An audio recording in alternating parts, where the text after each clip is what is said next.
In 1979, a master planning team was put together, given the charge to create a developmental framework for something called the White River State Park. And one of the components of that park was supposed to be a world-class zoo.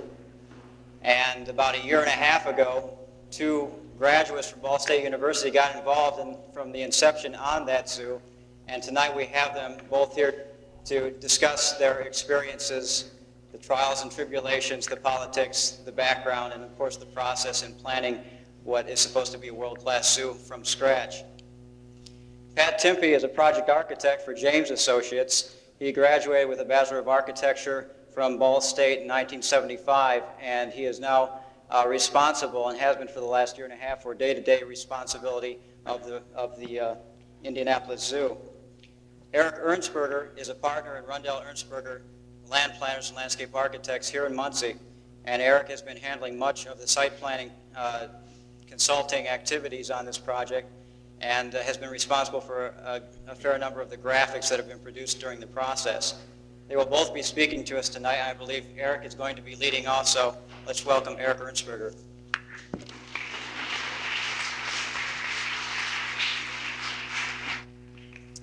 Good evening. Good evening.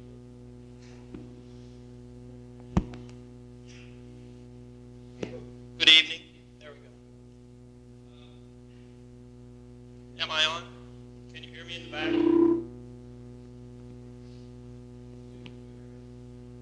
Tell you what, I think I'll hold it.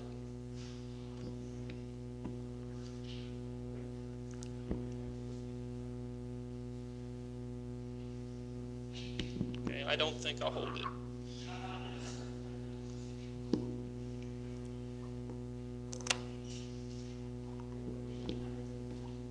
All right. It's really good to be here tonight as a landscape architect representing graduates of Ball State. I think we've got some exciting things to show you. A zoo in particular is an exciting undertaking, and this project in particular for me, and I think I could say for Pat, has been one of the highlights of our relatively young professional careers. We're going to show you many slides tonight, so I'm going to try to be very brief. Tell you a little bit about our background as land planners and as architects, and how we came together to work on this project. Pat Timpe is project architect on the zoo project that involves numerous consultants from all around the country. I represent one land planner from our firm here in Muncie. It's kind of unusual, I guess, to be speaking here and to be working right here in Muncie. But I'm proud of that. I'm glad Muncie had some good firms, great ones, I should say.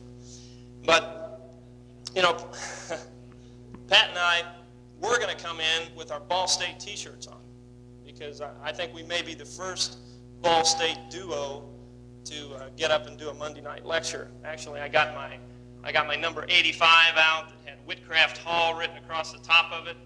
It was in the back of the closet under a bunch of old books and things, but it was rather moth-eaten, beer-stained, I might add, and it was about 2 sizes too small. So we passed on that. But what we'd like to do first of all, and Pat is going to get into this, is give you a little history about how the zoo was formed, how the idea for a new zoo in Indiana came about. As I mentioned, it's a rare bird, excuse the pun, to have a zoo at all. I think there were maybe 3 zoos built in the United States in the last 15 years from scratch. So it's an unusual design project, and it's something that when a young professional gets into it, he doesn't have a lot of precedence to rely on other projects. And this zoo in particular, I think, presents even greater difficulties, because the type of design and the type of facility that the city of Indianapolis and the state of Indiana is looking for cannot be found. We were looking for originally, and still are, a world-class facility that is the best of its kind. So we didn't want to go look at a lot of places. We wanted to, we wanted to create the best.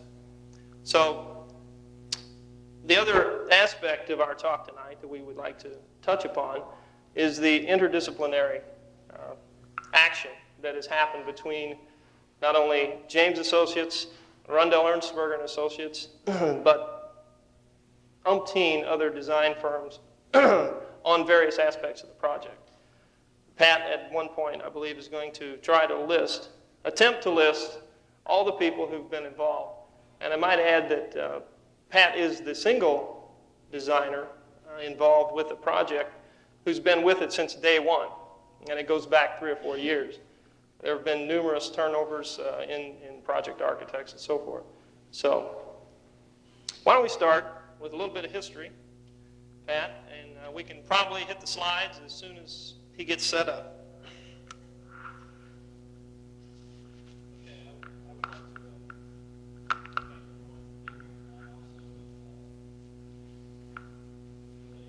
I'm excited about it.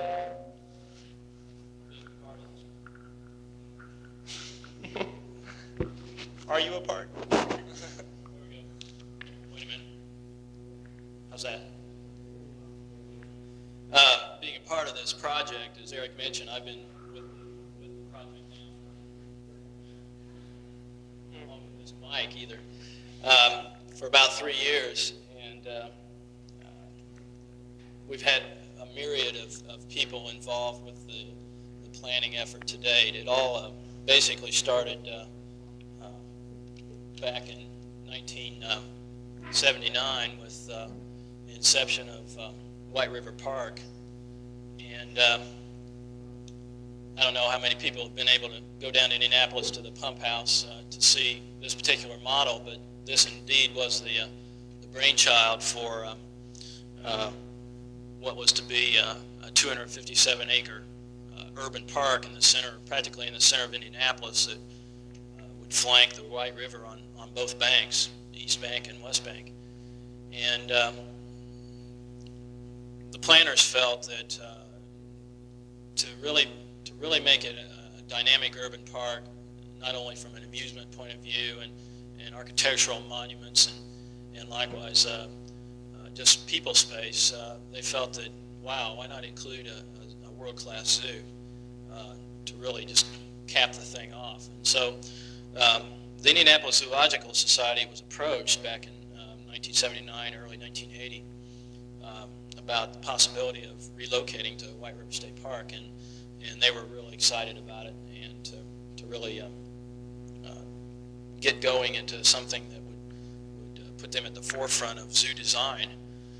As Eric mentioned, there are very few zoos in the country today that have been planned from scratch, from ground up. Most of the zoos that you visit nowadays have been in existence for many years and have undergone change after change and exhibit after exhibit, and things have just been an omelet kind of plan in years past.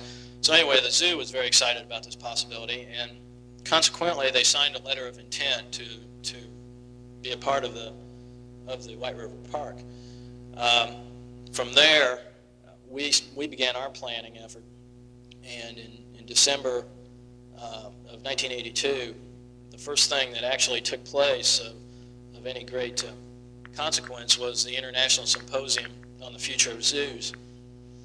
And basically this was a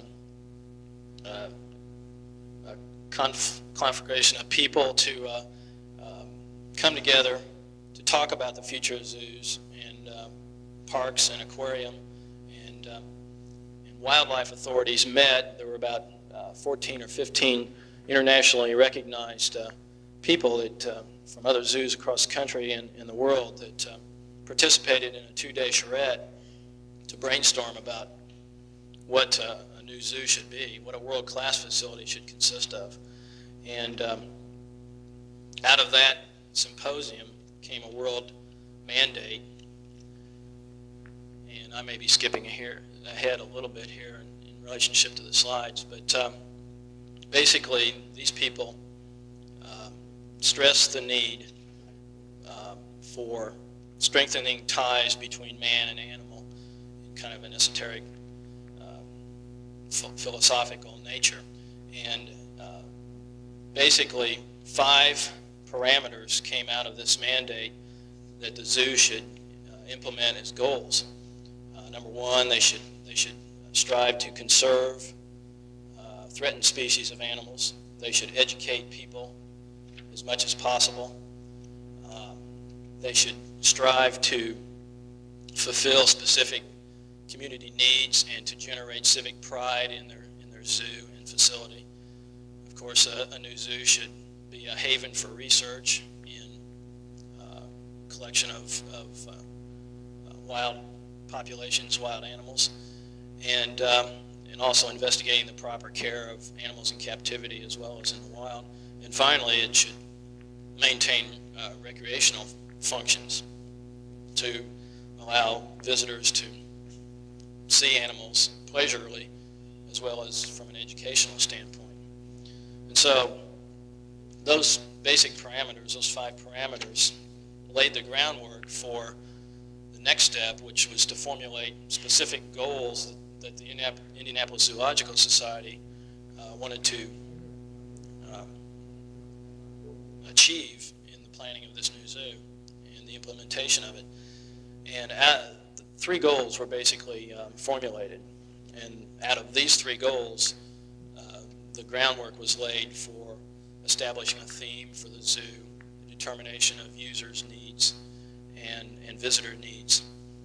And that basically, the theming, established the planning concepts for the zoo, which we'll talk about in a little bit. The 3 goals that were formulated were a response to the community in responding to the many varied publics or people that would be occupying the zoo, visiting the zoo, and working there with animals.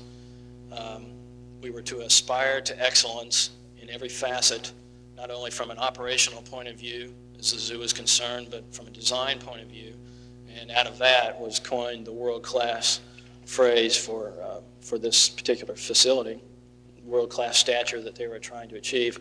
And finally, the 3rd goal that needed to be realized was a response to the world by recognizing and strengthening ties between men and other creatures on the earth. Basically, back to the planning that took place prior to this, all this international symposium charrette and goal formulation, was some very basic groundwork on the part of White River Park planners, as well as the zoo team that was formulated about this time, of which James Associates was hired as principal architects and engineers, and Geipel DeMars was hired as the construction management firm to oversee the construction and cost control on the project. What's involved with the relocation of a zoo to a downtown site in White River State Park, the park people realized that many buildings needed to be demolished on the site. The river played an important role in how we responded to site design needs. And so consequently, there was a real conscious effort on the part of the planners to arrive at a logical site for the zoo. And basically, it was to be situated on the west bank of White River, disjointed from the main portion of White River Park, which would basically be joined by a pedestrian bridge to connect east and west banks. As I stated earlier, an international symposium was held, and notable people that were in attendance.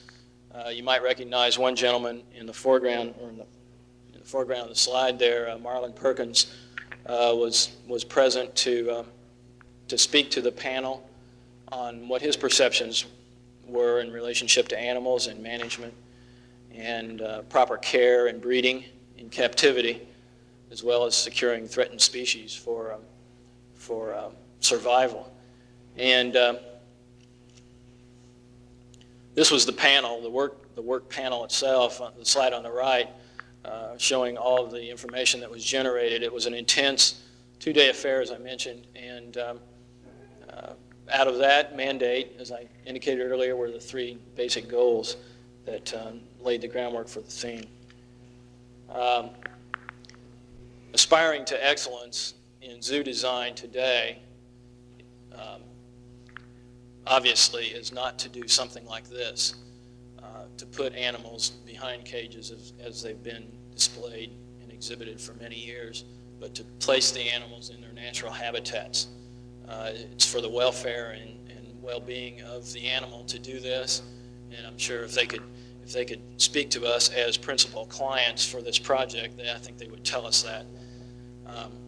We threw this slide in to really drive home that point that everything that you will see when the zoo is open should be minimally presented barrier-free, and it's a very important facet of what we're trying to do today.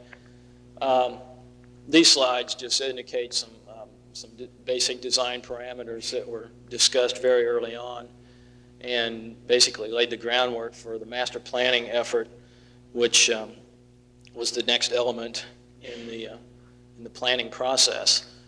As you can see, I won't read through all of these, but there are very many design considerations to be dealt with in the planning of this facility, as well there should be, for the entertainment and recreation for the visitor, and of course the well-being of animals as well as keeper safety. From that list, we basically began addressing the theme, which was formulated after the International Symposium. And when the theme of the zoo is centered around the phrase, the river of life. And basically that played upon the theme of the whole of White River Park, which was a celebration of life, to celebrate water and the river as a source of life. And being located on White River seemed to be a kind of a natural kind of thing to establish a theme around. So in the slide on the left, you'll see the basic theme called the River of Life. And out of the theme, there were 4 sub-themes established, which basically revolve around what is known as a biome concept. And the biome concept is basically a bioclimatic region of the Earth that emphasizes plant and animal interface. And what we were trying to do was break out of the normal zoo organizational structure or planning structure that had been established in so many zoos across the country to date, and kind of on a zoogeographic basis is the way many zoos have been organized, and break out of that mold and to revolve around this different kind of organizational pattern based on the sub-themes that were established. The four theme areas, or biomes, are waters, deserts, plains, and forests.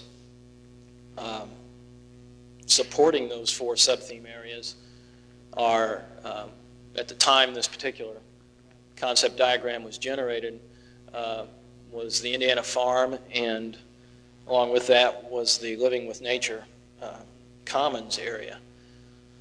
The Indiana Farm has since been renamed to be called Animal Encounters, and basically that is an area of the zoo that attempts to describe and explain man's use of animals in its daily life, and how the theme of domestication has taken place throughout the period of time. The slide on the left indicates the zoning within the zoo site itself, the 4 sub-theme areas, and of course other elements that needed to be addressed, such mundane things as parking and the commons area and the Indiana Farm, which is shown there, were zoned basically to try and arrive at a potential master plan use for the site. And this is where we really took off in developing some concrete or specific designs. Come on up, Eric. Yeah,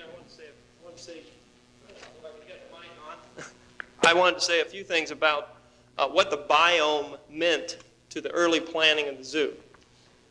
It's a great concept for aiding in the design and the organization of the thing because it simplifies and it takes and aggregates animals who are accustomed to living in a similar climate with similar plant materials and similar temperature and similar food needs and so forth, and puts them all in one place. So that with the River of Life concept using the 4 biomes, very early in the master planning phase, the planners were able to come up with a very simple organization that helped arrange 4 parcels that needed to be connected. And it made things much easier in the early going by going with that concept. We didn't get a chance, Pat, go ahead. I'm sorry, we didn't get a chance to kind of orient you as to where this parcel of land is relative to the White River. So take a look here. We're going to be going through some more drawings where we'll talk about things in the zoo and try to make a picture in your mind of Washington Street on the bottom, the White River on the top. Remember, there's a 30-foot flood wall that separates the White River from the park land, from the zoo property. It's currently heavy industry, and well, let's go on to the next one. I think the master plan, we can talk a little more to it. Yeah. From that earliest biome concept, from that earliest zoning drawing, planners were able to begin to formulate some land space allocations. In other words, parking plus or minus 22 acres, the plains exhibit plus or minus 17 acres, and so forth. And they also began to come up with proximity amongst the biomes. Which biome should be closest to the other? Should the deserts be next to the plains? Or should the waters be next to the deserts to provide a contrast? And I think what you'll see has happened is that the visitor in the earliest concept is funneled to a single point where he is there going to experience the waters biome, which was given emphasis because of the River of Life theme and the aspect of water being the main feature. So that is the first biome that one experiences. Moving then to the desert to immediately get a contrast between plants and animals who thrive in water, plants and animals who have no water or very little. Thirdly, into the plains exhibit, moving out of a very tight biome into a large expanse where the horizon lines go on endlessly, seemingly, and then squeezing back down into a smaller, into the forest biome on the way out. Over here on the right, we're looking at a refined zoning map that happened just prior to the first master plan, right, Pat? Right. Okay. That was a more detailed kind of arrangement of all those elements, trying to start to really delineate what was happening with parking, how we were drawing people to the entry, how the entrance was relating to the river and the bridge, and then, of course, the arrangement of all the biomes on the site. Another aspect of this that we haven't touched on, keep in mind that people who are in White River State Park have the option of coming over and going to the zoo. So how do you get those people into the zoo when they're all on the other side of the river? The Washington Street Bridge, am I correct, Pat? Washington, right. Which will remain after the road is demolished, will provide that access from White River State Park right into the heart of the main entry plaza over here on the right. And visitors will at that point be given a view down into the entry plaza and hopefully enticed to come on around into the entrance and pay the fee and go to the zoo and get the whole shamir. So again, this is a refinement. You can see the parking is beginning to take some shape. The entrance configuration has changed. The biomes themselves have been subdivided into smaller spaces. The paths are beginning to take shape, the connections between biomes and so forth. At this time, after we were basically finished with this part of the work, a real conscious effort was undergoing to really assemble a world-class team, I guess you might say, of consultants and animal management people, zoologists. And out of that search on our part was where a myriad of consultants were hired to assist us in the development of the schematic design and, of course, the design development and construction drawings that will take place in the next few months. But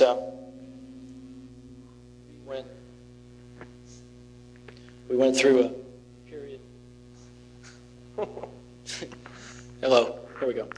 We went through a period of about 2 or 3 months searching for the right consultants to assist us on this project, and there are about 8 to 9 full-time consultants at this point of the project that were basically weeded out, and we kind of did some things with trial and error to work with people that seemed to be appropriate for the stage of the work we were in.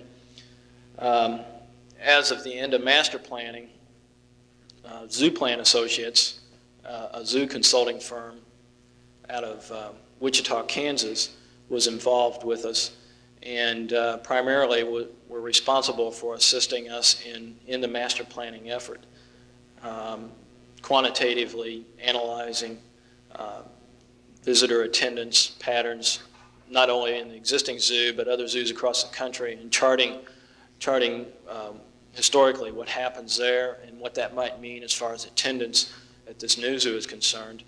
There was a whole big binder of information that was assimilated to lay the groundwork for master planning and early schematic design, which set forth a lot of statistics and parameters for us to begin actual design work from. From there, that was the end of their responsibility on the project. From there, we looked more closely towards actual nuts and bolts kinds of consultants that would help us get the work done. And that's where Nathaniel Ernstberger came along to assist us as landscape architect consultants and to assist us in the preparation of fundraising, preparing some conceptual sketches of some ideas that were floating around about what the various exhibits and what the various areas of the zoo might end up looking like. And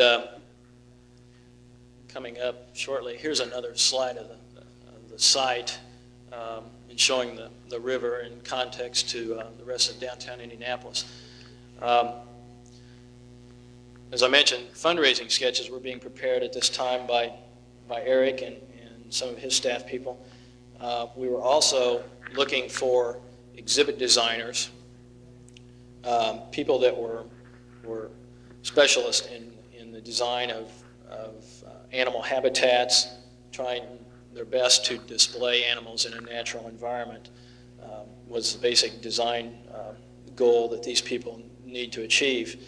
A graphics consultant needed to be hired to not only address architectural signage in the zoo and trying to be very minimal about that and moving people around, getting them to and from parking lots and the like, but also addressing the exhibit graphics that go along with the actual design of the exhibit and trying to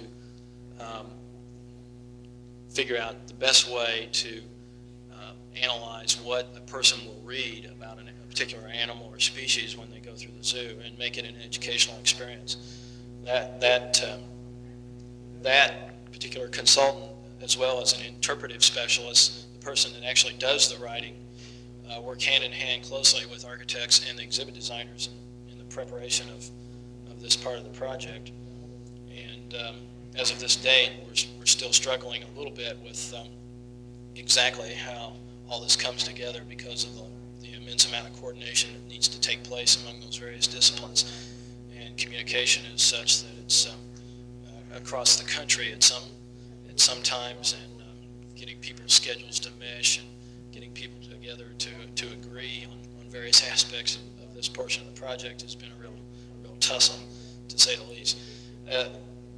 We also have a visitor services consultant that has assisted us in analyzing what kinds of visitor services should be provided, how many restaurants, how many ride type of recreational things we should provide, be it a camel ride or an elephant ride. The whole aspect of making this zoo tick and to thrive is based on the fact that they need to be self-sufficient and self-supporting. There are no state funds, there are no tax dollars that come into this zoo, so all the revenue that's generated comes from ticket sales and things that they sell in the zoo, gifts, food, rides, and other special shows and demonstrations. So the visitor services consultant was hired to assist us in analyzing those kinds of needs and to maximize the potential for money making on the part of the zoo. We also have a food services consultant that will take over from where the visitor services consultant left off in helping us plan restaurant facilities, the kitchen equipment, and the food service equipment that needs to go into the facilities and the restaurants that are being planned. It's not a major portion of the project, but nevertheless, there's experts that do this, and we want to draw from that expertise. And of course, we have about 7 or 8 animal management consultants or zoologists from various zoos across the country that have been involved, answering questions, specific questions about best containment methods, things that they've seen in their day-to-day dealings with animals and the proper management and care of those animals, and how to best exhibit those animals. And we've had the opportunity to draw from a wealth of information from about 7 or 8 of these people. And finally, we have a waters filtration consultant that will assist us in dealing with the movement and technical care and filtration of water in the waters biome area. We'll get into that a little bit later on. But as you can see, the basic team has been organized around this particular group of people and remains intact as of this date. And I think we've got a very dynamic group of people working on the project right now. After the team was organized, as I mentioned earlier, fundraising really was taking place concurrently with what we were doing in master planning. And some of these sketches that you're going to see now that Eric was responsible for really generated some first-hand ideas about what we might envision as far as further planning, and to really let these kick off schematic design, kind of laying the groundwork for what we're looking at to be a world-class facility. And Eric, why don't you go ahead and you tell me when to beep them, and I'll beep them. I want to give a little bit of background about the fundraising. There was a substantial amount of money already committed to the Indianapolis Zoo, $25 million from the Lilly Foundation and $5 million from the Cranard family. There was an additional $7 million that needed to be raised to fulfill phase 1 construction of approximately $28 to $30 million. And these drawings were done to put some kind of a picture in the minds of the people who were donating money. We wanted them at that time to see some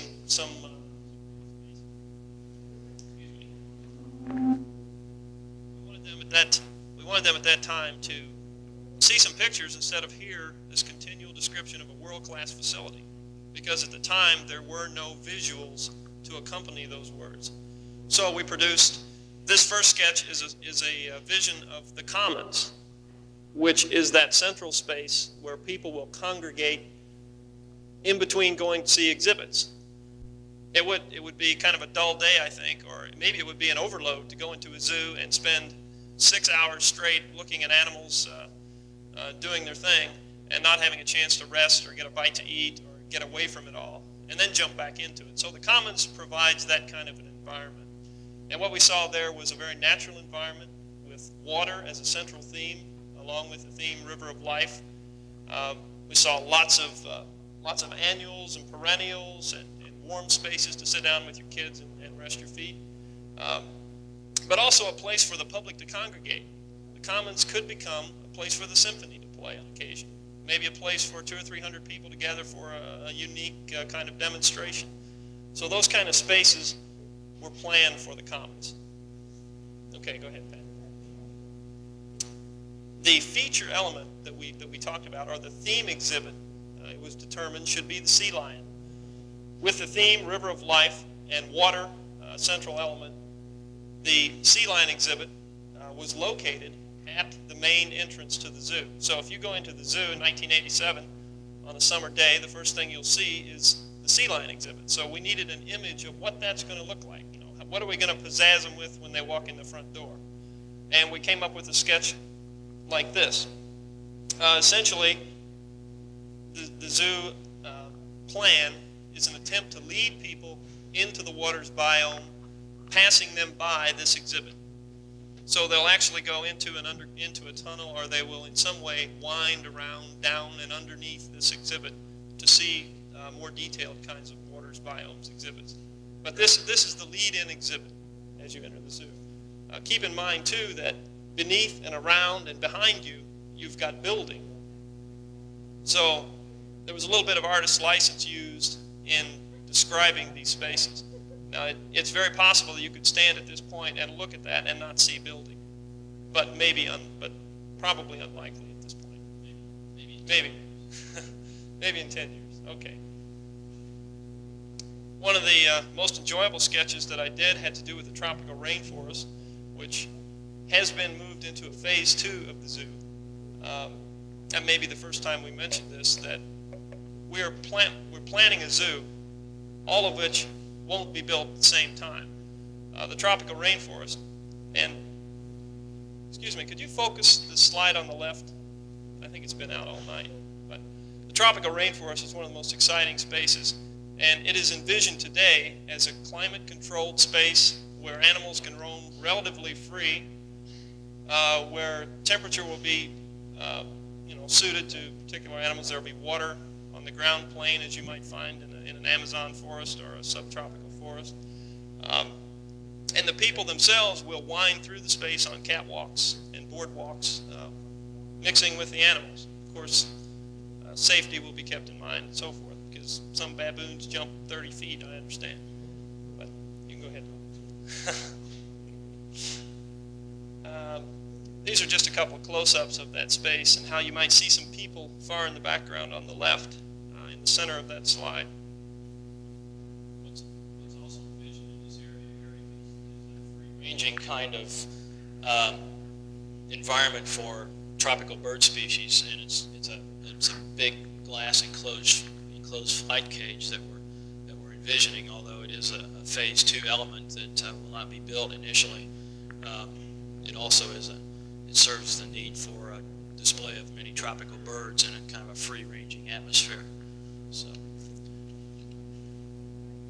probably the most difficult area to depict was the plains exhibit, because here we've got the city of Indianapolis with 30-story buildings, and we've got smokestacks, and we've got all these urban pieces along the horizon. And we're trying to convince people that they're looking at an African savanna, and they're looking out into the sunset, and there's the grasses waving in the wind, and here's an elephant roaming freely, and so forth. So that's what we still would like to do, and the way we'd like to do it is shown here on the left with a false horizon that is created by berming the earth, by using plant materials that can grow on top of those berms, and by basically surrounding the vision sphere of the visitor. So a close-up here of a hippo in an underwater tank was an earlier idea, and I believe we had some trouble with filtration. I think we determined that the water would be so cloudy from the mud and the feces of the hippo that you wouldn't be able to see the guy. So I think this was moved into a later phase. Isn't that right? Well, there's still a hippo, but it's been eliminated from underwater viewing contentions. So. But I would add that there will be underwater viewing of a lot of the mammals and a lot of the animals and fishes in the waters biome. Also, you'd notice here that the species seem to be intermixed. You see zebra, you see hippo and everybody running around apparently together, but they are separated by hidden moats, some dry, some wet, by ha-ha walls and other invisible barriers to the visitor. Once again, extreme emphasis put on non-visible barriers so that the illusion is created of complete freedom for the animal.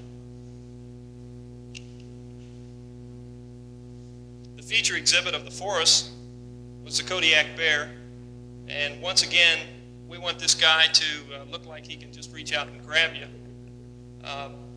I was forced to put a rail in this sketch, and it bothered me a little bit, but they told me that was to keep the kids from falling in, not the bear from getting out.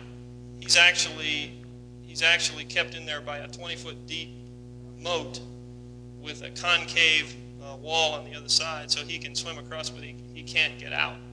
But it is very apparent, or it appears that he's just walking around on the loose. And if he got loose, he would definitely cause a lot of damage, I think. This particular species of bear was selected because it is the largest North American bear species still found today, and really a dynamic animal that does cause a lot of problems from a containment point of view, as well as keeper safety within their holding facilities. I was going to add one thing. That's all right, you don't have to go back. But essentially, the sketches were to try to set some design starting points. Here's a picture of what could be. Let's shoot for that. We're showing a completely forested area that's obviously got trees in it that are 10 inches in diameter and larger, and we have a site with virtually no trees on it. So we are talking about lots of money, and we're talking about time to reach that exhibit's final success. After the fundraising preparation of sketches and all that effort was finalized, we continued upon analyzing the site to continue to analyze the specifics relative to an urban site and the overall context and relationship to downtown Indianapolis. And this little gizmo here.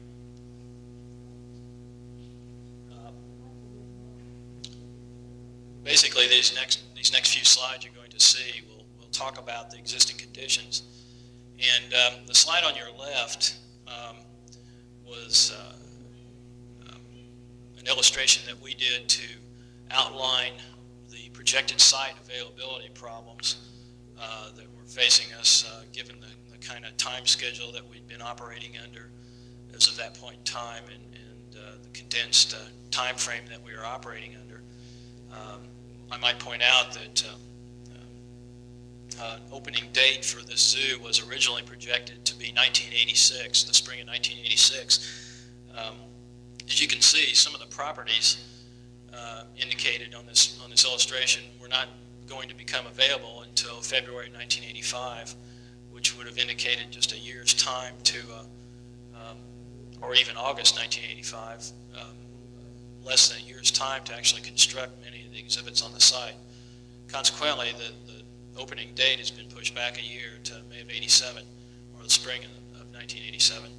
And this site availability illustration was trying to depict what impacts land availability had on the opening date of the zoo and also on our planning effort.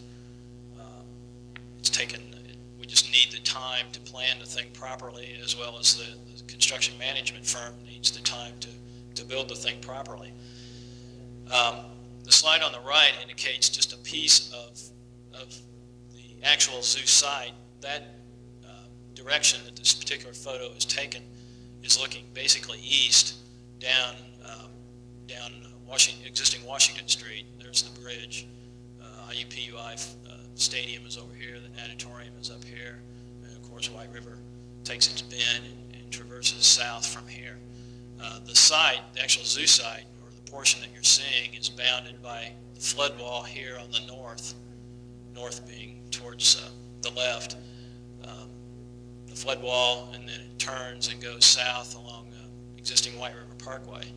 And again, that portion of the site is about, on this site, in this map over here, is about something bounded by about that much area, if you can follow what I'm doing there.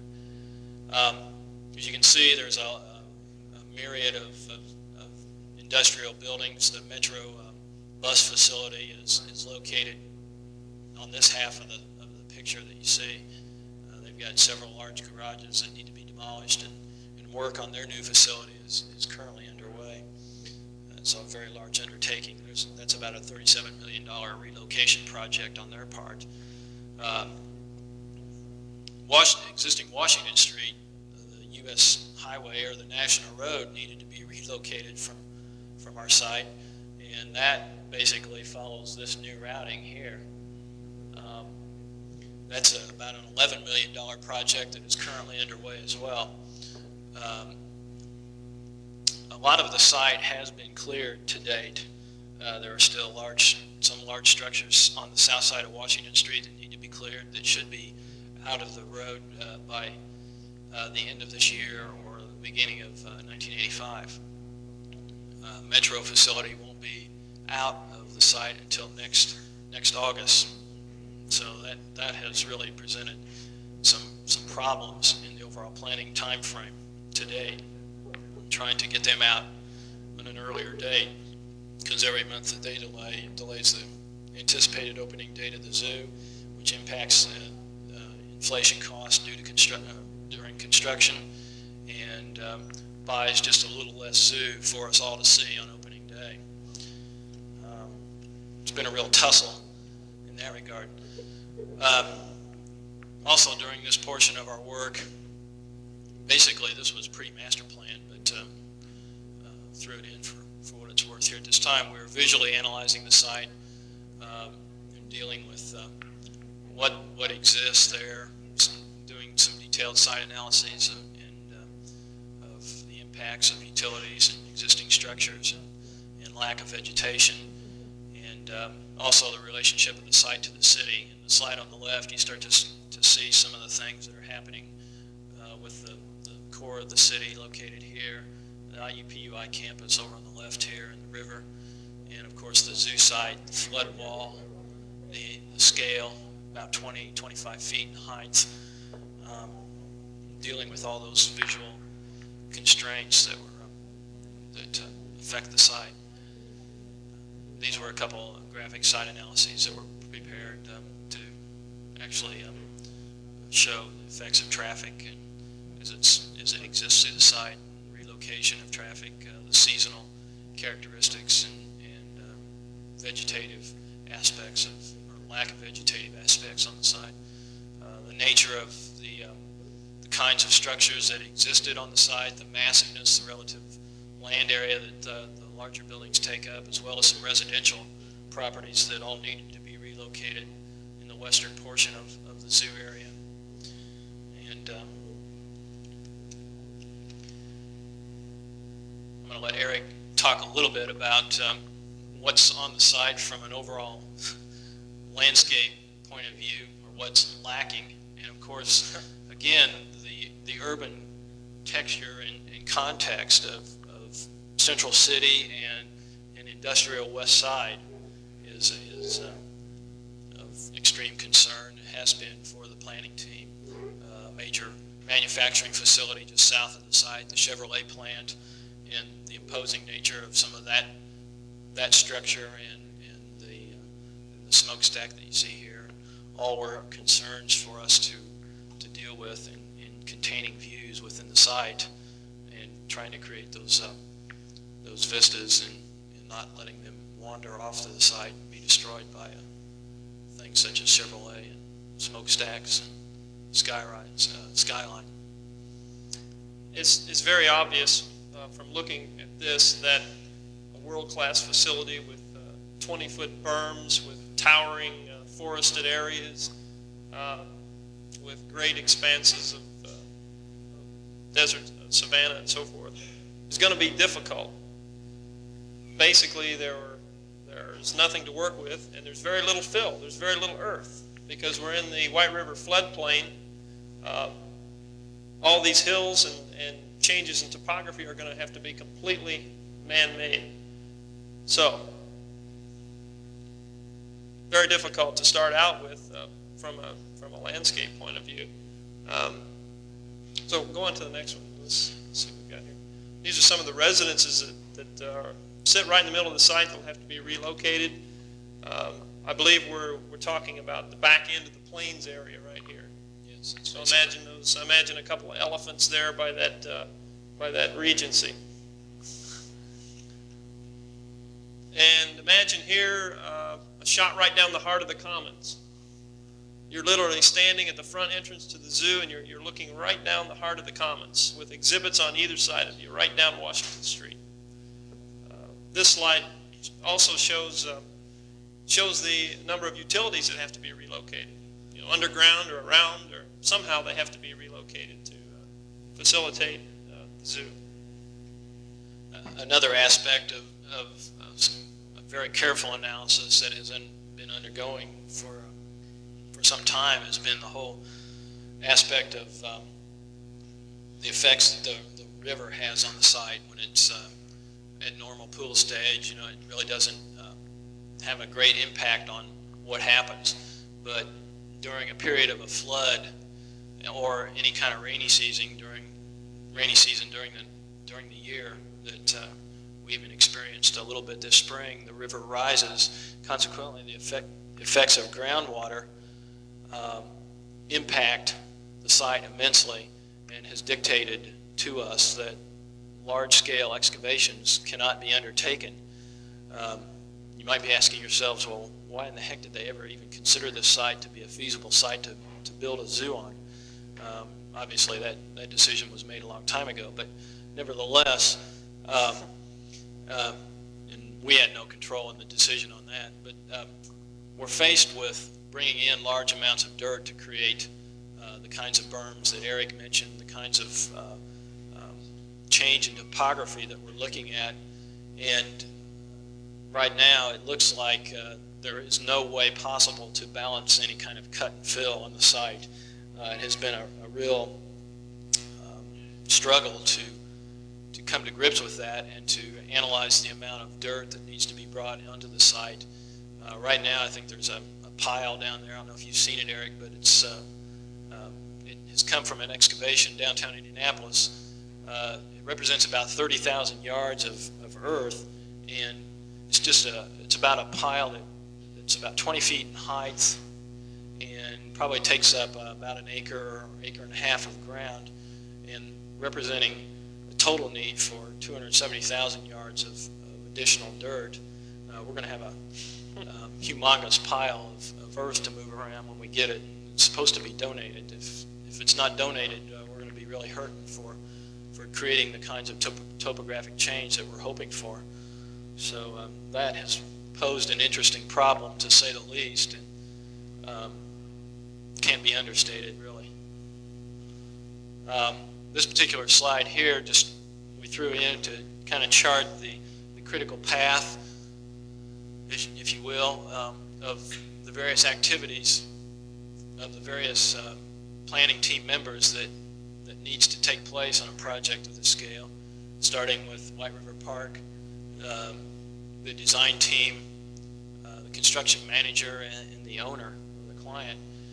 And the kind of activities, this is very generically stated here,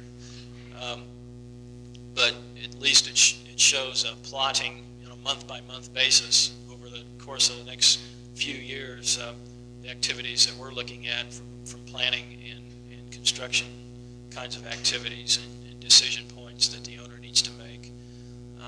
Just a very involved coordination process, and being a good listener throughout all this project and work effort has kept things moving along fairly well for me as in the kind of lead role that I am. If you allow things to get away from you and to kind of lose faith in what's really happening, it could really cause you to be very frustrated with this kind of scale of a project. And thankfully, it's it seems to all be taking place according to schedule generally. I won't say we're ahead of schedule, but this was another graph that we prepared to chart visitor attendance. The bottom portion of the graph indicates visitor attendance at the existing zoo over the course of summer months.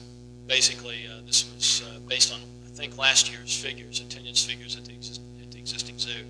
The different colors indicate, Eric, you might read those off over there, but I think green. Well, the colors are related to season, to seasonal change during the summer months. Green was like a clear and mild day, and you can see clear and mild, hot and humid, cloudy, threat of rain, and rain. Yeah, so you can begin to see how climate and weather affects attendance. And we basically, in utilizing this quantitative information, superimpose that to bear out what the projections might be for the new zoo. And as you can see, the dotted lines represent projections for visitor attendance at the new zoo, hopefully, and how if weather changes, that has an effect on visitor attendance on any given day. So we tried to analyze that and really determine how weather affects attendance patterns.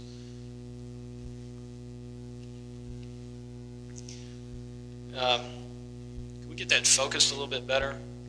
This slide is the culmination of master planning after we've taken all this information and charted it and put it into some kind of meaningful diagram and in word form.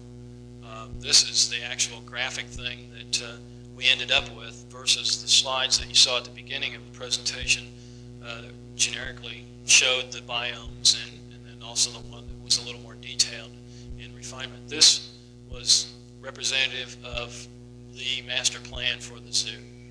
And it really was trying to show for the client as well as the construction manager and the rest of the community what visions had been illustrated and were being projected. And basically, to take you quickly through this diagram, because it does lay the groundwork for what you're going to see coming up here very shortly.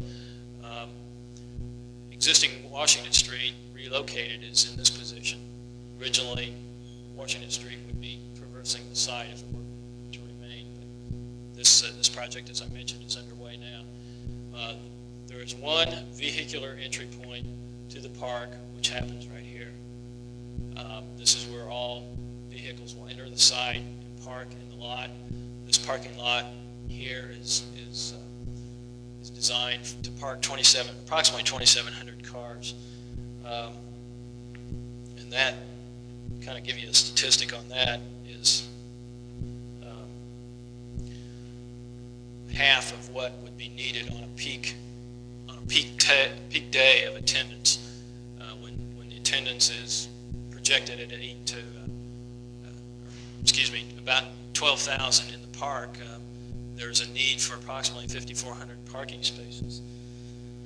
So we say, well, what do we do with 2,700 more parking spaces? We surely can't take up another 22 acres of site. Basically, what's happening is there's an agreement been struck with the Chevrolet plant, which is zoned basically south of the site, as you saw that in one of the site slides, which is down here, that will allow us to use their lot on those peak weekends when the plant is basically shut down. They have approximately 4,000 parking spaces on their site that they will let the zoo use. And during that situation, when there is a peak parking demand, when this lot is full and people are directed to take this loop and go south to the Chevrolet plant, there will be shuttle service to and from the Chevrolet plant to the zoo site, and they will be dropped off at the main entrance to the zoo. The main entrance to the zoo is located right here. It was so zoned at this end of the site to be responsive to the White River Park and the placement of the pedestrian bridge that connects the zoo site to the East Bank. The zoo wants to be a big draw to the East Bank and vice versa, and we needed to respond visually with a visual element here as the entry statement for those people that come across the zoo bridge. We also wanted to zone the entry in some relationship to the river. We did not want to locate the entrance to the zoo internally or down at this end of the site, just because we felt that it was very important that the theme, as you experience it after you purchase your tickets, be closely associated in proximity to the river. Right or wrongly, that was the premise for zoning the entrance function in the first biome down towards this end of the site, as well as responding to the rest of the park. The 4 biomes then, basically waters happens here, deserts is up in this vicinity, the plains area takes up the greatest expanse of land, which is here. The animal encounters area is zoned in this vicinity. The forest area, temperate forests as well as tropical rainforests. Such other things as the administration building, which is right here, and service area for the zoo site, located across White River, or Washington Street, excuse me, will be developed in second phase. The service area will be, administration building will be built initially. The service area was to be, originally was to be connected to the main zoo site by means of a tunnel. We were faced with another interesting development right after the road project was bid, and that this tunnel was nothing more than a large steel culvert pipe, about 32 feet in diameter at its widest point, and of course the necessary head walls that were associated with that and everything else. Put the price tag of that little thing at about $4 million, and everybody was kind of alarmed at that, and that nobody was quite sure who was going to pay for it or anything else. So it all fell back on the zoo's back, and they kind of said, well, the state of Indiana does not have $4 million additional dollars to foot the bill for the tunnel, so the tunnel has been deleted from the project, and probably for any other further consideration.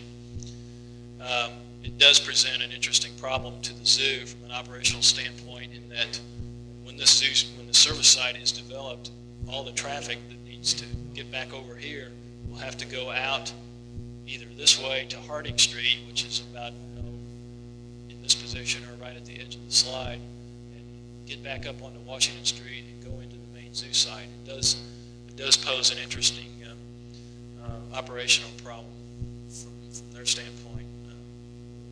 We suggested very strongly against the elimination of the tunnel, but $4 million, I guess, was a pretty big bite that they didn't want to take away from the exhibit budget.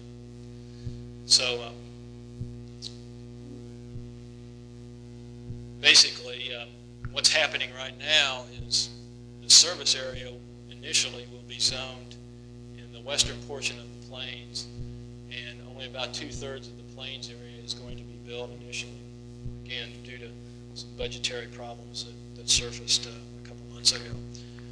And we'll address those in a little more detail later. But if you keep those basic areas in mind, we're going to take you on a tour now through the various areas of planning that took place in schematic design, which was involved about a 6-month time period. It started back in last September, about a year ago, and ended about mid-March to the end of March of this year. Eric, why don't you talk a little bit about the vehicle entry?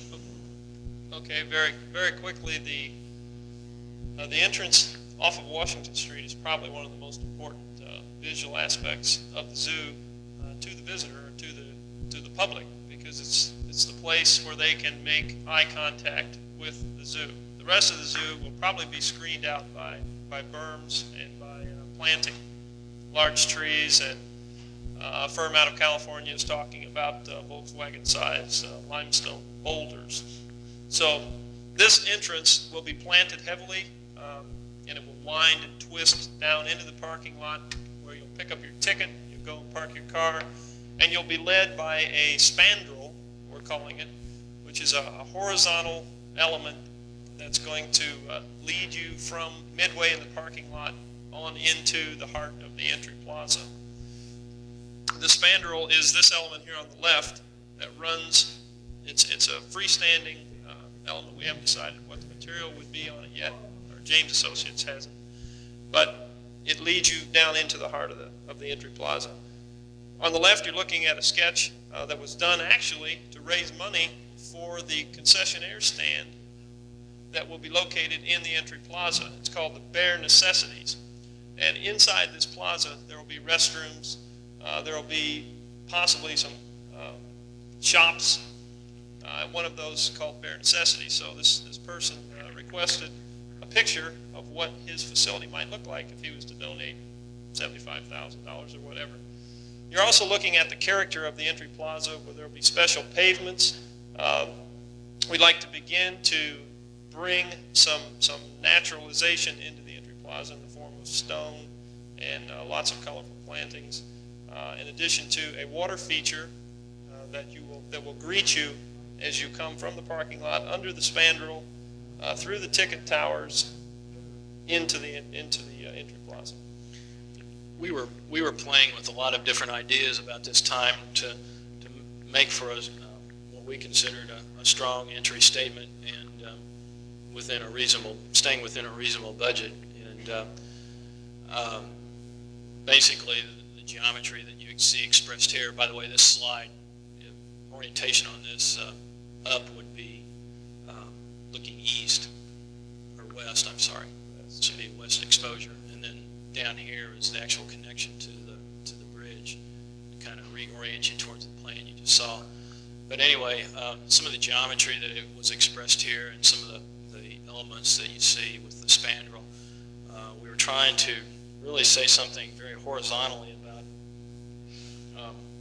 what a visitor might key on as they've entered a sea of parking vehicles, and try to really say something there in a strong geometric pattern on the exterior of the facility about the urban texture, the urban quality, the hard edge kind of thing that the visitor is about ready to leave behind.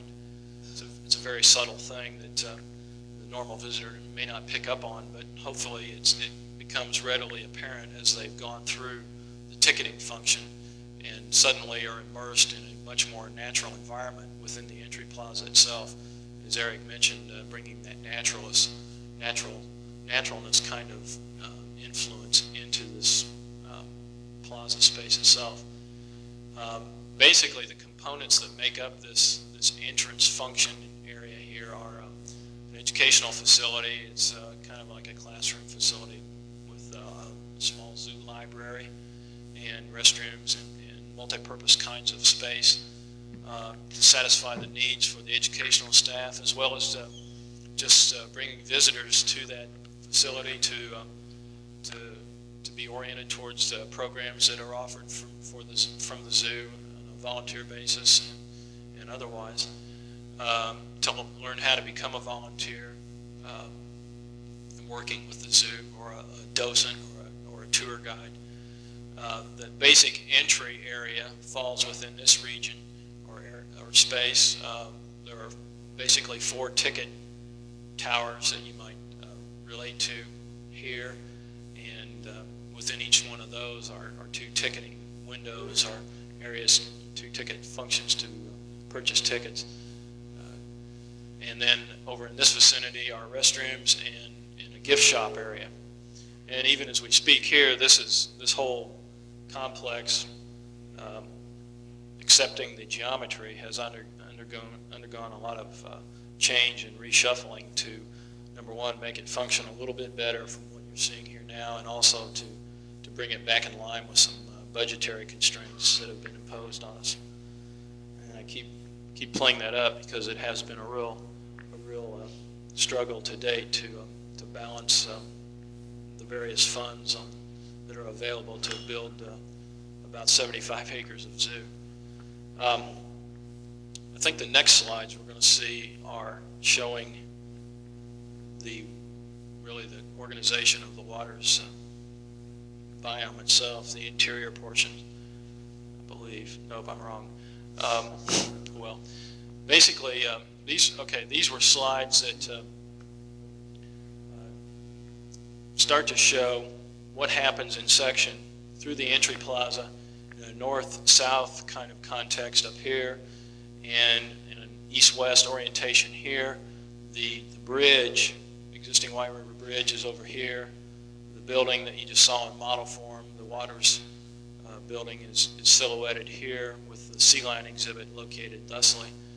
And up here we're cutting transversely through that building. Here we're cutting through the entry ticketing functions. And of course from this point here to the sea lion exhibit is entry plaza. And this starts to show the kind of rampway down into the Waters building that Eric mentioned earlier about underwater viewing of sea lions. Basically, up at this elevation here, right above this basic filtration space that you see, is a response to those people that come across the river off of the bridge. What we've provided for them is an overlook. It's kind of a free shot into the zoo itself, and in particular the sea lion exhibit, and also gives kind of a vista down into the commons, or west, looking west into the commons. And the slide on the left kind of typifies what we are trying to envision as far as rock work and planting and people space and the kind of elevation change that we might be looking at. It's kind of just a sneak peek view of the zoo. Visitors that come across the bridge cannot physically get into the zoo at this point because of the elevation difference. Might show you on this section over here. Basically, this is plaza elevation, and I think there's about 12 to 14 feet of grade change between plaza elevation and the overlook. So that kind of says something about how we're responding again to the bridge and terminating that end of it, or the west end of the bridge, and allowing responding to the needs of the White River Park patron. Going into the Waters biome, the biome is basically organized into interior exhibitry and exterior exhibitry. As you might well imagine, the interior portion of the building is comprised of various forms of aquaria and tanks and fish species and mammals and birds. Animals that live in water as well as live beside water or on the shoreline of oceans and rivers that rely on water for their survival. And a couple more of Eric's sketches. Again, you've seen these earlier, or portions of these earlier. The sea lion exhibit again, the need for underwater viewing to view the sea lions as they're playing in the water, as well as above water viewing, as you might see in the left-hand slide. Again, they're a very playful animal species that fit the theme exhibit very well for the zoo.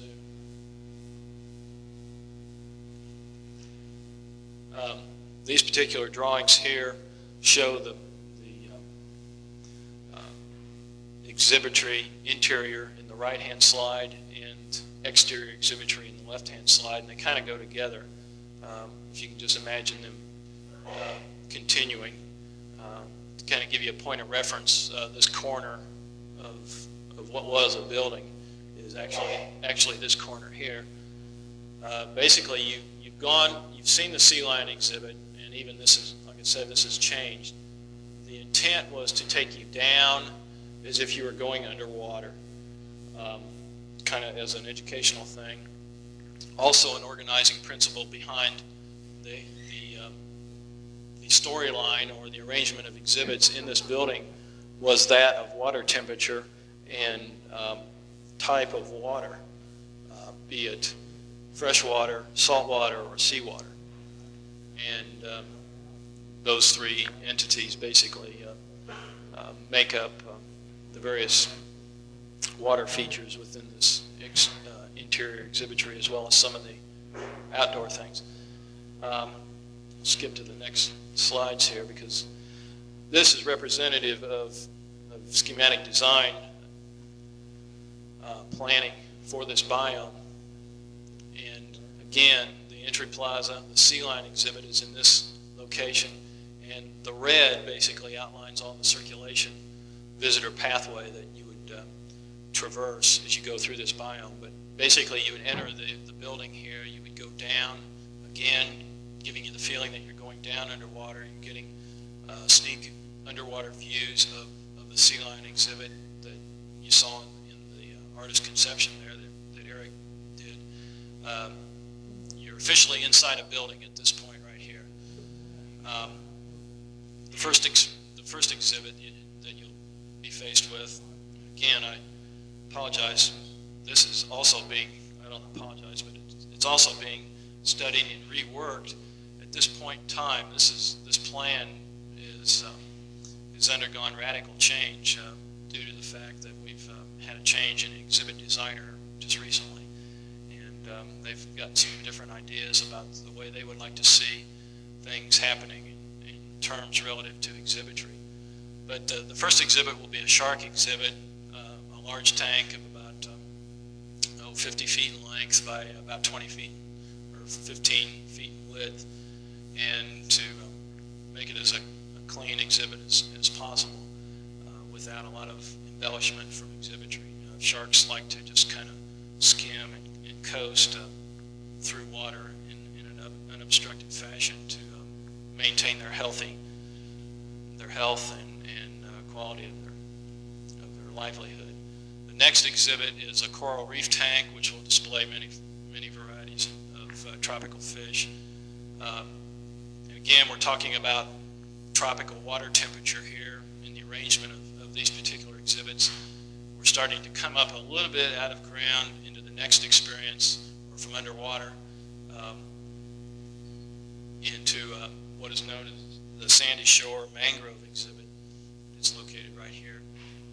Basically, it's a shore type of exhibit with birds and other species that thrive in the coastal regions and on the shorelines. The next exhibit will be an Amazon rainforest exhibit. That's basically the idea behind it is to create an environment of a rainforest, and showing not only animals that thrive in tanks, but also plant species that thrive along the banks of the Amazon. The final two exhibits in the biome are rocky shore, birds, again, bird life that exists on the coastal regions of northeastern provinces of the United States, and the penguin exhibit culminates or ends the journey through the interior of the building, which is located here.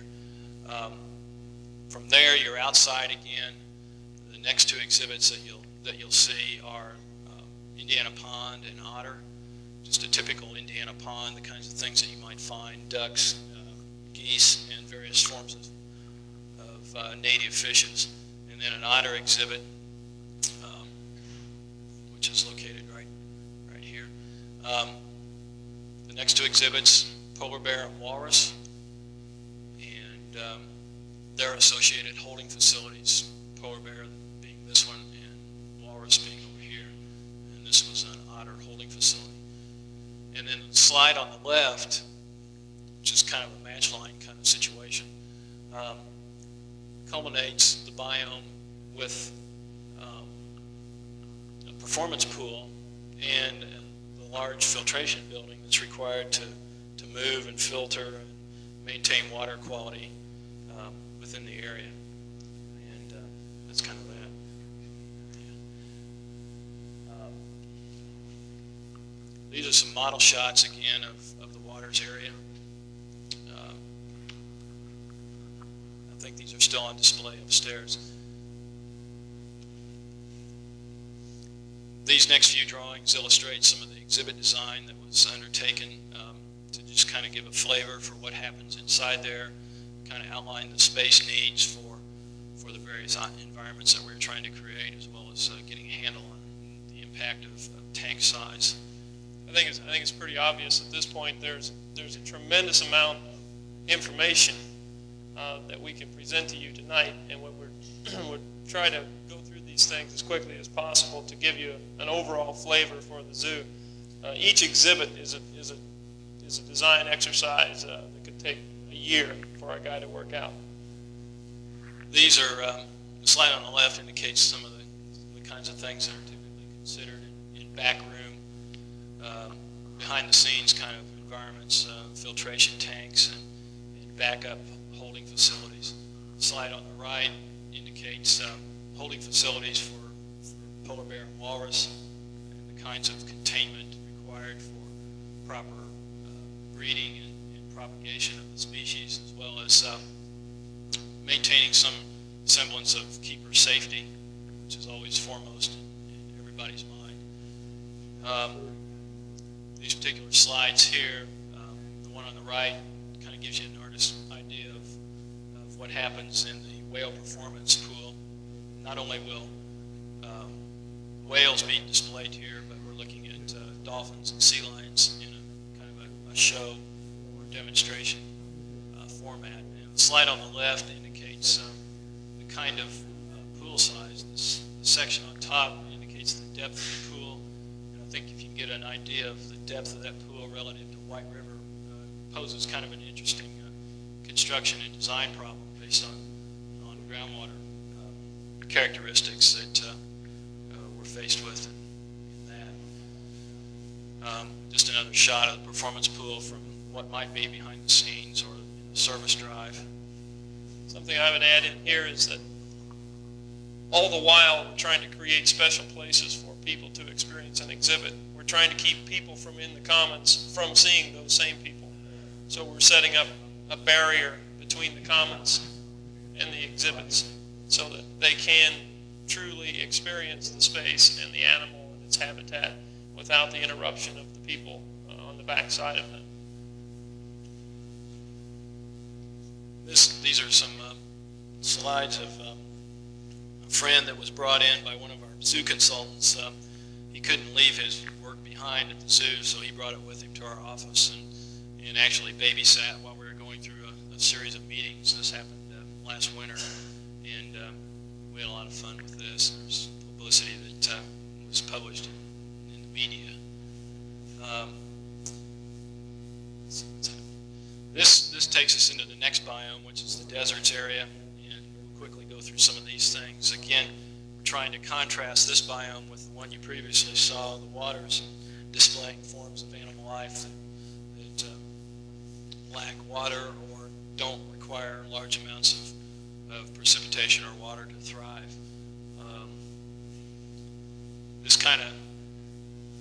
This particular shot was taken at the Sonora Desert Museum in Tucson, and this kind of shows the environment we'd like to try and create within our little desert exhibit. The slide on the right indicates an early on exhibit design, and the slide on the left is more indicative of where we left it at schematic design. The large circular function here is a daytime or diurnal desert exhibit, which basically as you enter this environmentally controlled space, you'll experience the heat because it's going to be basically a sky dome or a large skylight over this area. to let in a lot of sunlight on those sunny days in Indiana that we have, and to control the humidity in the space, to make it very dry, not only to satisfy the visitor's perception of what they're going to be faced with in this exhibit, but to also to allow the plant life and the various animal species that will be displayed there a chance to thrive as well. The next area in the development of the interior exhibitry for the deserts is a nocturnal exhibit, which is typified by the blue exhibits there, and finally a special gallery section that will display smaller forms of desert life, insects and rodents and various snake species. We're contrasting diurnal with nocturnal here to show the difference in life forms that come out in the desert at nighttime. Slide on the right shows some cross-sectional studies that we were doing to show how we want to just put a transparent dome over the diurnal desert exhibit, and in model form it kind of came out looking something like this, going down into kind of a canyon, although it doesn't really pick it up here too much, but trying to create a rocky kind of canyon-like journey down to the desert's biome. And exterior-wise, there's various exhibits located outside too.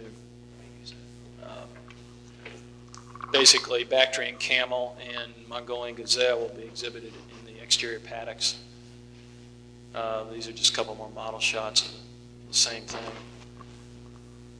This takes us to the plains biome, and basically you've seen the slide on the left before, dealing with a much larger species of animal here in this particular biome, elephant most noted, and some large hoofstock animals as well, rhinoceros, and the kinds of effects that they can have on a zoo open exhibit. They'll just eat up anything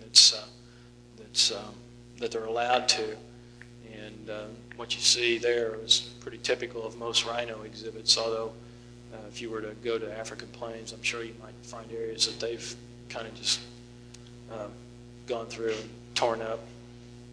What was that, Eric? I don't know. I just thought that was it. Basically, these two slides, the one on the right is an earlier depiction of the planning that took place during master planning, actually, to try and determine the best use of 17 acres of ground and fitting in service functions and holding facilities. The slide on the left indicates the relative position of the plains in context to the rest of the site. Pat, on that, I want to say a little something about that last one. The plains exhibit is almost like a zoo design in itself, a mini zoo design, because you've essentially got a commons that connects it together at the core, and then you have the individual exhibits around the outside. And a guy enters from this one point and exits from this point. So he could probably spend a good afternoon inside that space, experiencing the different plains exhibits. And as we mentioned earlier, there's about 2/3 of this area to be developed in the first phase. This particular slide on the right indicated a phasing plan after we completed a more refined schematic design, and even that was a little overambitious, I guess, and was immediately brought to our attention as well as the owner's attention that it didn't look like we were going to be able to develop that much land. The slide on the left shows the basic zoning of the 17 acres of land into kind of continental plains areas, North America, Africa, Eurasia, South America, etc. These two slides indicate some of the planning that took place to outline service and holding facilities. As you can see, the slide on the left shows all of the service drives that kind of circumnavigate the site, and all the holding facilities, as Eric just pointed out, various species holding areas. The slide on the right shows the route of the train ride. The zoo will have a train ride that will be operating in the zoo, and we felt that the location of it relative to the planes would allow for an interesting ride into basically open exhibitry, and try to give just sneak peeks without letting the visitor on the pathway know that the train is there or running behind exhibits. So we don't want a visitor to be able to see the train ride, but we do want to allow the visitor on the train to have these sneak peeks into the exhibits. An interesting problem that exists there is the fact that the train ride goes around the perimeter of the planes exhibit, and so does the service road. So the train ride is actually on the inside and needs to inundate, or it needs to undulate in and out of the property to make it interesting enough for people to ride it. At the same time, we don't want to see it when we're standing in the planes. We don't want to see the train go by. So it's going to be very tricky manipulating the landforms and the buildings, the holding facilities, to allow these things to happen at the same time. And this is kind of a view of what we envision happening from the train as you're going around the plains area and looking back into some exhibitry. And finally, some model shots of the plains area. Just again, trying to show you the effects of moats in the visitor path and the containment and the rock work and the landscaping and berming in kind of a three-dimensional format. The most useful aspect of a model for the plains, I think, is the delineation of the moats, because it's impossible to draw a section through the plains and pick up all the moats that separate, the zebra from the rhino and so forth. It can only be seen in model form. So they're very useful for that purpose. This sketch we did is kind of the feature exhibit into the North American Plains exhibit. As you enter the plains, the first thing you'd see is an American bison. And we felt that would be appropriate and would kind of set the tone for the rest of the plains exhibit. Some of the rock work you see in the background could very likely be hiding holding facilities, and in all probability would be artificial rock. The plant materials that you see in the background would probably be out of reach of the animal, so that the animal, it appears that the animal can walk up and graze upon the trees aligning the site, but actually he can't reach them. These are just some quick site section studies through this area, again, showing the change in topography, the berms that are required, trying to show some semblance of moating for containment, and of course the visitor path.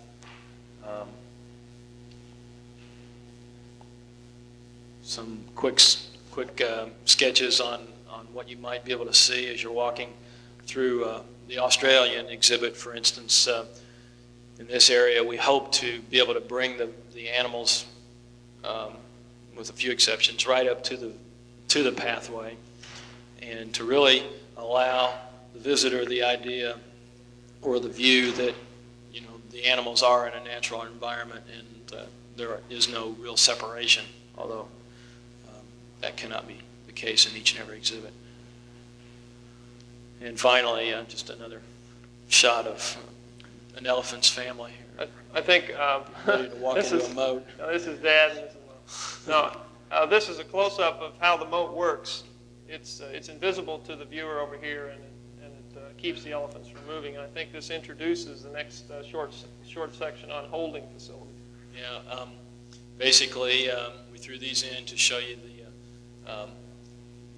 the nature of what needs to be analyzed in providing shelter for animals that are off exhibit during those winter months when it's too icy for a giraffe or an elephant to be out in the yard, or when the temperature is preventing them from being on exhibit. They will be sheltered in a very comfortable kind of facility, but under a contained kind of environment. And anytime you contain an animal, you're subject to some different kinds of behavior on the part of the animal, and what is stressed primarily in designing these facilities is keeper safety as well as animal welfare. An elephant could become very obstinate if he wanted to in this facility and take his trunk and grab a keeper if proper containment were not provided. And what you see in the elephant holding section, which you show that right here, yeah, right here. are basically is a stall containment method utilizing bars, steel posts filled with concrete. They're about 6 inches in diameter, and pneumatically operated gates all over the place to shift animals in and out of the facility, totally separate from keeper access. And some more holding facility drawings outlining various forms of animal species to be exhibited in the plains area. The model shot on the right shows an outdoor exercise yard for zebra and ostrich associated with their indoor holding facility, which is towards the bottom of the slide. Excuse me. Go ahead. An animal would get into this pen through an underground passage that would be connected to another building. He doesn't just walk up and fall over the edge, as it appears. These next series of slides are the final biome in the forest area. Again, the slide on the left shows an artist's conception rendering of the Kodiak bear exhibit. The slide on the right shows an early on development of the temperate forest section of the biome. Some of the pedestrian paths and exhibits that we were anticipating at that time. A couple slides to just kind of create an ambience of what we're trying to do within a barren site. And Eric, you can probably speak more to this than I can. Okay. The forest is going to be very difficult, as mentioned, because plant material makes up 90% of the forest, and there is no plant material to deal with. So we are going to be moving in large trees in pretty good quantities, and we'll try to, go on to the next slide, I think it shows it. Try to break the space into a coniferous forest, or evergreens, North American, and a deciduous forest, Asian. Within each of these would be the animals that you would find within those respective habitats. At the center, an interpretive center. And again, this is adjacent to the commons, so you would have probably 3 or 4 choices of paths to take to get into this one. Wind your way through the forest. You've got parking on the north side, so there's a good deal of screening has to happen, and then pop back out on the commons. You can see in the model here the difference between the coniferous forest and the deciduous forest with the interpretive center in the middle. I believe this sketch on the left is depicting a ravine and a boardwalk over which will be a bird aviary inside the coniferous forest, and a small lake and water feature on the other side in the Asian forest. I don't believe this will be underground, will it, this building? No, but, well, it'll be bermed, basically. The exhibit on the left-hand side that Eric was pointing out, too, is the tiger exhibit, and the one on the right, where the ravine is the Kodiak bear exhibit. They're basically 2 anchor exhibits within this portion of the biome. And then various other animal species, mountain lion, some Asian small deer known as muntjac. The slide on the right kind of typifies the service functions again, the holding facilities that need to play a part in the development of the area. Some site sections again showing topography and rock work and the height and the scale of the forest that we're trying to create. Take a while. And finally, a model shot with holding facilities shown on the right-hand slide, tiger and bear.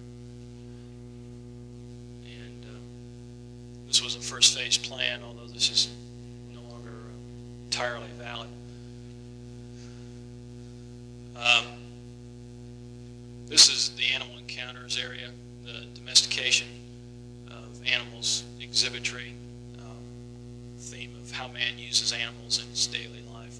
It's kind of a barnyard kind of vernacular that we're trying to establish in the architectural forms, and not really emulate a farm or a typical kind of gambrel barn type of statement, but to try and just play up some fresh ideas on what a farm or typical housing for domesticated animals might be. Like some model shots showing the overall site development with the buildings located accordingly. There's a demonstration ring to the left, slide on the left or on the right, for various displays of falconry and proper horsemanship and carrier pigeons and all kinds of things can take place in that area. And the slide on the left just shows again some very rough studies on architectural forms for housing interior exhibits within this area. Another slide showing just the exterior development, pony ride, you see in this lower portion of the left-hand slide, and just some fencing and different kinds of corral and pen arrangements. The interior of the building is shown in the right-hand slide, showing different corrals and animal pens in the left portion of the building, and then on the right-hand portion there will be various exhibits and ways of learning about careers in zoo management and agriculture, other things. Also using animals as hobbies. Another model shot, character sketch. And finally, the commons area. Eric, you can talk a little bit about this. Okay, here, I'll do the slides on this guy. As Pat mentioned, we have been responsible for the commons design to this point. Schematics, we're currently in design development, which is to say that we haven't come up with a final design yet. We won't for another, I guess December 31st is our deadline. But we're looking at special pavements. We're looking at drawing people into this space and creating excitement from the moment they come into the zoo. And we're looking at bringing that natural development right into the sea lion exhibit, so that you're immediately aware that this is a special place when you come into this space. Whoops, got to push them both. These two slides show you views down the heart of the commons. It's the longest element at the zoo. It's very linear, and it's set up on a sequence system, as we've discussed throughout the evening, that you will move down the commons, you'll pop into a biome, you'll pop back onto the commons, and so forth, back and forth, weaving your way, hopefully in a singular progression around the zoo. Again, the same view that we saw a moment ago, but just wanted to key back in what you're looking at. These plans are schematic design plans and are currently being revamped, but show you quickly that the commons is organized with two major food service areas where you'll be able to sit down and have a burger or whatever. One at the heart and one at the end, known as Hoosier Fest.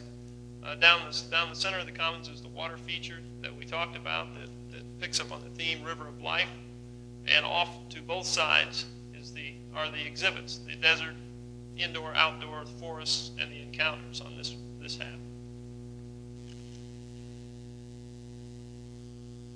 One of the very first ideas that we had, because a lot of Indiana limestone is being used in White River State Park, was to use limestone as portals into and out of exhibits.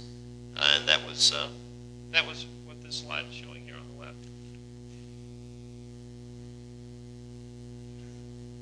You can see here on the left that a lot of earth is going to be required to create these spaces and to make these separations between the exhibits and the commons itself. That's where all that fill is going to have to go.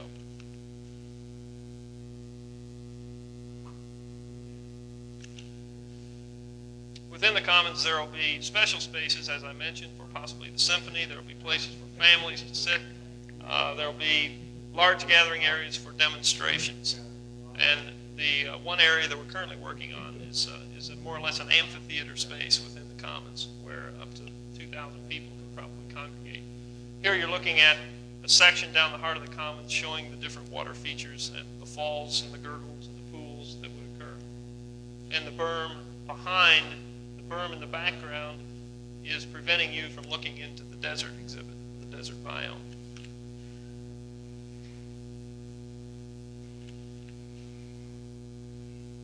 And that brings us to the service area. That was a, yeah, I'm correct, service area. That's right, yeah. This is basically, we threw this in just to kind of show you the kinds of things that, that support the zoo itself. Again, this is a later phase of development. Would you go ahead and skip to the next slide? The administration building and zoo graphics, kind of things that need to be thought about and are underway as from a design standpoint right now. Site edge conditions, how the zoo property meets its boundary lines with the river and Washington Street, and White River Parkway, and we just analyzed going around the site in a counterclockwise fashion, starting at the waters portion, just moving around the site, showing various different conditions, how we're berming, how we're landscaping the edge, so on and so forth, and keying back to what we originally envisioned from a long-term growth standpoint. The slide on the right shows, again, the city and the natural growth that we're trying to achieve on the edge of White River. And of course, this is what exists to date out there along the river edge. The revetment in the slide on the left, kind of an overgrown retaining wall, flood wall kind of situation, and the scrubbiness of the vegetation that grows along the river floodplain down below flood wall elevation. And this slide on the left is, although it's not in focus, shows the various budgets that were established for all the areas of the zoo. And after the cost reduction study was completed at the end of schematic design, basically the hard news we had to face after the estimate was complete, after we completed schematic design, was the fact that we were approximately $27 million over our budget of $27 million. The estimate came in at about $54 million. So we had a whole lot of work to do and a lot of analyzing to figure out how we were going to cut back on quantity and not sacrifice quality. And that's where we are to date. We've since gone through that analysis, and it took a lot of meeting time with various consultants and zoo staff and the zoo society as a whole. And hopefully we'll have still a very dynamic zoo in the first phase. And finally, some of the latest thinking that has come off of Eric's drawing board in the design development stage of the commons. Thought we'd wrap this thing up by showing you that we are still in the thick of changing the design and coming up with a final design. For those students who have remained, you'll get a little treat here of yellow trash. I'm sure you sometimes think that you're being wasteful and you're a terrible designer when you do 6 or 8 layers of yellow trash and you rip it off and you throw it away and you start over and you rip it off and throw it away. But that's exactly what we do. And you're looking at a first run at the entry plaza on yellow trash and a second run at the entry plaza, about 3 days apart, and then finally where we are now, which is a third run at the entry plaza. Eric doesn't work too fast either. He's talking about 3 days apart, but that's okay. Okay, we'll go on to the next one. And then similarly, if you would recall the commons area where I mentioned the Hoosier Fest food facility on one end and major dining facility in the center, you're looking at what we presented at the end of schematic design here, and then what happened 3 or 4 days later after we had a meeting that determined we needed to make a major amphitheater space. So that changed that, and we went on to the next 2 steps.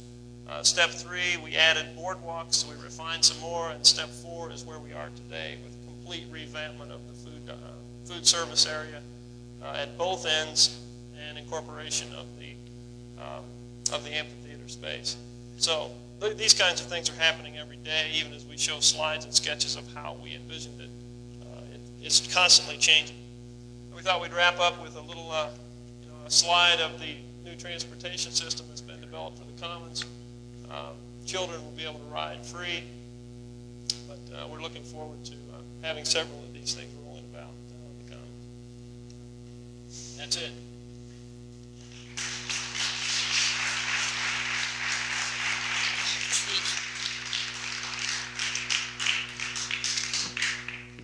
We'll be glad to answer any questions, but yes, we know it's kind of late. Yeah. With White River State Park being the river of life, just how much contact would otherwise will a visitor have with White River? What type of interaction with the site? Well, about the only contact that the visitor will have basically be from the overlook area, as you saw at the Waters Biome there. We encourage the visitor to go up and experience that, and also to get a panorama down the Commons, as you will envision from that rendering you saw, as well as looking back towards the city. So, actual views and vistas back out to the river seem to be counterproductive as far as zoo staff are concerned. So they wanted to minimize that as much as possible and create that kind of theme within the zoo confines. If I could add to the river. If I could add to that, Pat, the River of Life theme was not necessarily developed because of the White River. That was conveniently there, but the River of Life relates to the fact that animal species require different degrees of water for survival, and water is considered to be the number one element that keeps them going, and thus the biomes were developed. So it really didn't have to do with the river itself. That's right. That's exactly right. Yes, sir. Yeah.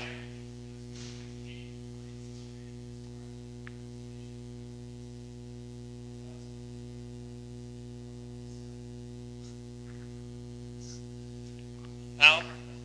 It was part of White River State Park that was designated in their master plan to be destined to be a zoo, and I'm sure they looked at it.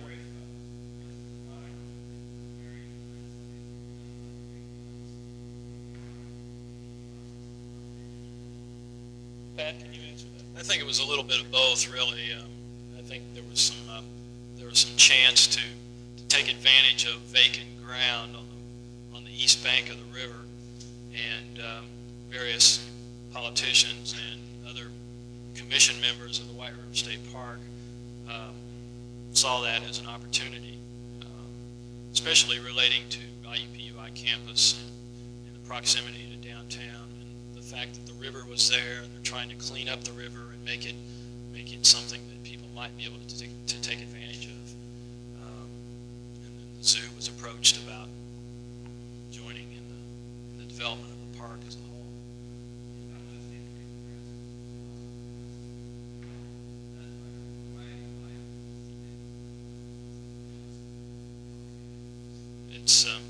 It is tough, but when you're faced with building a zoo from scratch like we are, it's regardless of where you're at, it's a real struggle. You have to sink a lot of money into site development. At one time, we were looking at about $12 million worth of the $27 million going towards developing site and operational support facilities within the zoo. Remaining $13 to $14 million was going towards development of exhibitry, so almost half of it was going towards infrastructure. And that's still about the case. So regardless of whether you're building out in barren virgin farmland or whether you're building in central city, you're faced with a lot of costs for infrastructure. So. Yes?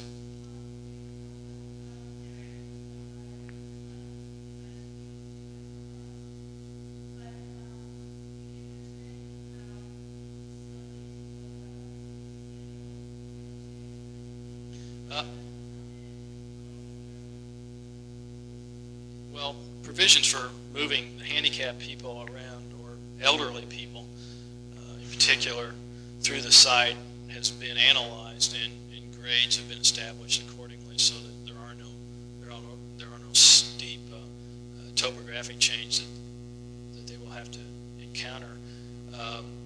Wheelchairs and all those kinds of facilities will be available to them at the entrance.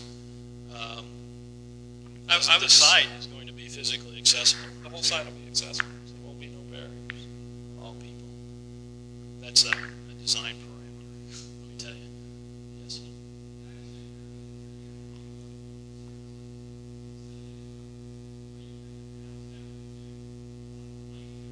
Yes, that was one of the items that came out in the cost reduction study, to not to have to develop that portion of the site located across Washington Street.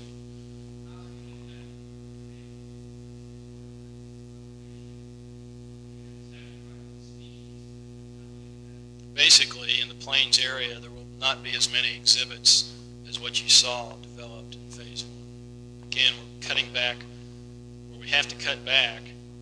We're cutting back on quantity and not sacrificing the quality of what we're trying to do from a design point of view. So that's still first and foremost in everybody's mind. I think there's a question back there. Yes.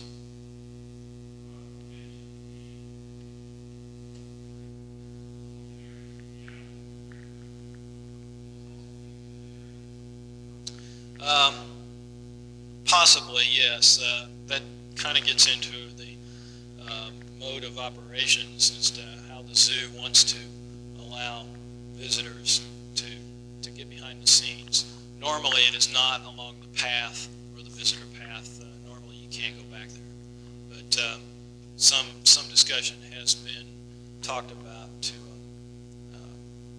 allow visitors on an organized fashion to go back and see those.